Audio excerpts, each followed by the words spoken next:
brought to you by Sensodent K। बस back नहीं आया।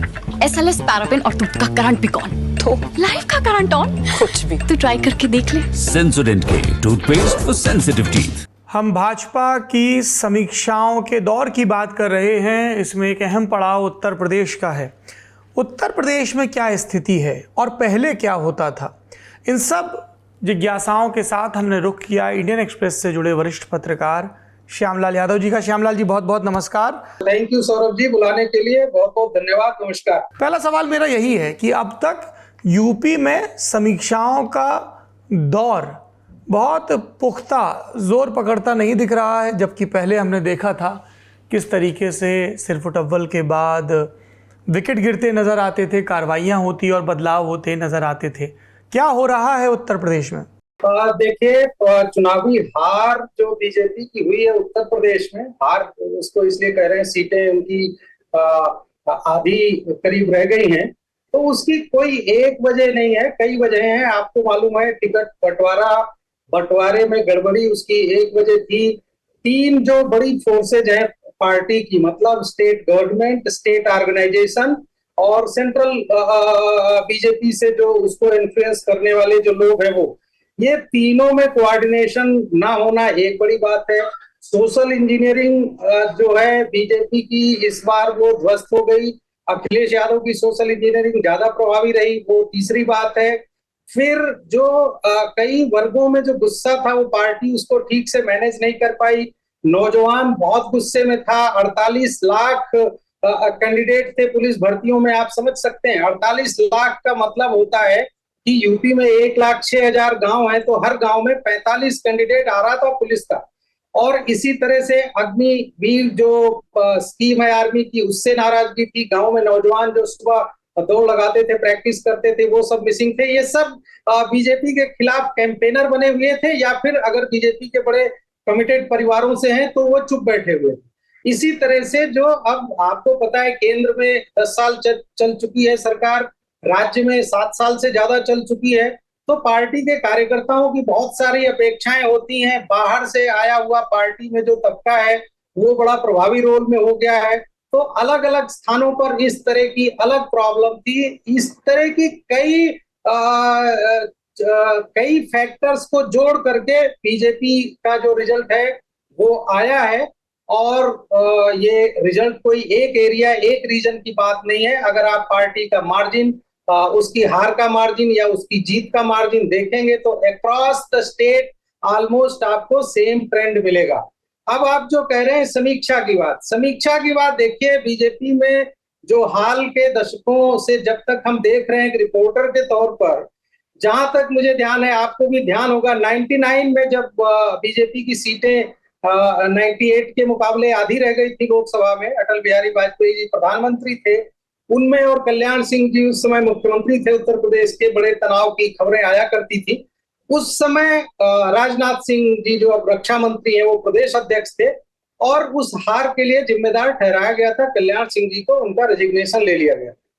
2002 में बीजेपी जब असेंबली चुनाव हारी थी, उस समय राजनाथ जी मुख्यमंत्री थे, कलराज मिश्रा जी प्रदेश अध्यक्ष थे। कलराज मिश्र ने अपने आप हार की जिम्मेदारी ले ली थी और उन्होंने रिजाइन कर दिया था। 2007 में इसी तरह हुआ था। 2012 के असेंबली चुनाव में, जहां तक मुझे ध्यान आ रहा है, रमापति शास्त्री उस समय प्रदेश अध्यक्ष थे, उन्होंने रिजाइन किया था। 2007 में केसरीनाथ त्रिपाठी प्रदेश अध्यक्ष थे, उन्होंने रिजाइन किया था। तो ये एक बीजेपी में जिम्मेदारी ओढ़ने की परंपरा रही है। 2004 का लोकसभा चुनाव जब हारी थी बीजेपी, उस समय विनय कटियार प्रदेश अध्यक्ष थे, उनका रेजिग्नेशन ले लिया गया था। तो कुछ लोगों से इस्तीफा मांगा गया, कुछ लोगों ने अपनी जिम्मेदारी खुद ओढ़ ली, कि मोरल एक तरह से रिस्पॉन्सिबिलिटी ले ली। इस बार जो आप बीजेपी की बात कर रहे हैं, अभी इनकी समीक्षा बैठकें चल रही हैं। जहां तक मेरी जानकारी है, हर लोकसभा सीट का इन्होंने अपने तरीके से विश्लेषण कराया है। दो लोगों की टीम, दो लोगों को ऐसे विश्लेषण के लिए दो लोकसभा सीटों पर भेजा है। और जहां तक मेरी जानकारी है, 14 तारीख को रविवार को लखनऊ में इनकी प्रदेश कार्य समिति की बैठक है। वो कहने के लिए प्रदेश कार्य समिति है, लेकिन शायद उसमें बहुत ज्यादा लोगों को बुला रखा है, शायद 1,500 से ज्यादा लोग होंगे। तो अभी हमें लगता है आने वाले दिनों में कुछ इसका हार का इम्पैक्ट जो पार्टी पर होगा, अब कोई या तो इसकी जिम्मेदारी लेगा या किसी को जिम्मेदार माना जाएगा। हमें लगता है जल्दबाजी में कोई चीज नहीं हो रही है, तो इंतजार करना चाहिए, कुछ ना कुछ तो पार्टी इस तरह का फैसला करेगी। अब या तो प्रदेश अध्यक्ष जिम्मेदार हो या सरकार की जिम्मेदारी मानी जाए या केंद्रीय नेतृत्व जो है वो भी कुछ माने कि हमसे भी कुछ गड़बड़ हुई है, क्योंकि टिकटों में जहां तक मेरी जानकारी है प्रदेश की बहुत नहीं चली है, उसमें केंद्र के नेताओं का दखल बहुत ज्यादा रहा है। तो ये सारे फैक्टर्स हैं, मुझे लगता है विचार चल रहा है, कुछ दिनों में इसका असर देखने को मिलेगा कि पार्टी ने क्या किया और क्या करना चाहती है। समाजवादी पार्टी के खेमे में क्या रुख है? सर, अब सपा के खेमे की मुझे ऐसे कोई जानकारी नहीं है, लेकिन अब जो जीतता है उसका उत्साह तो ऑफ कोर्स बढ़ा ही होता है। उन्होंने, आपको पता है, 80 सीटों में से 37 सीटें जीती हैं और बीजेपी ने जिस समीकरण को लेकर के, जिस सोशल इंजीनियरिंग को लेकर के 2014 का लोकसभा चुनाव, 2017 और 22 का विधानसभा चुनाव, 2019 का लोकसभा चुनाव, ये चारों चुनाव में बड़ी अच्छी सफलता दर्ज की थी, अखिलेश यादव जी ने उसी फार्मूले से, उसी तरह की सोशल इंजीनियरिंग से बीजेपी को इस बार परास्त कर दिया है। तो ये जाहिर सी बात है, अगर एक राष्ट्रीय पार्टी जो देश पर राज कर रही है उससे 4 सीटें ज्यादा वो लेकर के आए हैं, तो उत्साह तो उनके खेमे में होगा ही होगा और वो भविष्य की तैयारी कर रहे होंगे। लेकिन अब आगे, अब आप अगर उस तैयारी की बात कर रहे हैं, जैसे उत्तर प्रदेश में जो अखिलेश यादव जी, जहां तक मुझे जानकारी है, आपको भी पता है, उन्होंने विधानसभा से रिजाइन कर दिया है। इसका मतलब वो केंद्र की राजनीति में शिफ्ट कर रहे हैं, तो अब उनकी विधानसभा सीट जो है वहां भी उपचुनाव होगा, उनको कोई विपक्ष का नेता बनाना पड़ेगा।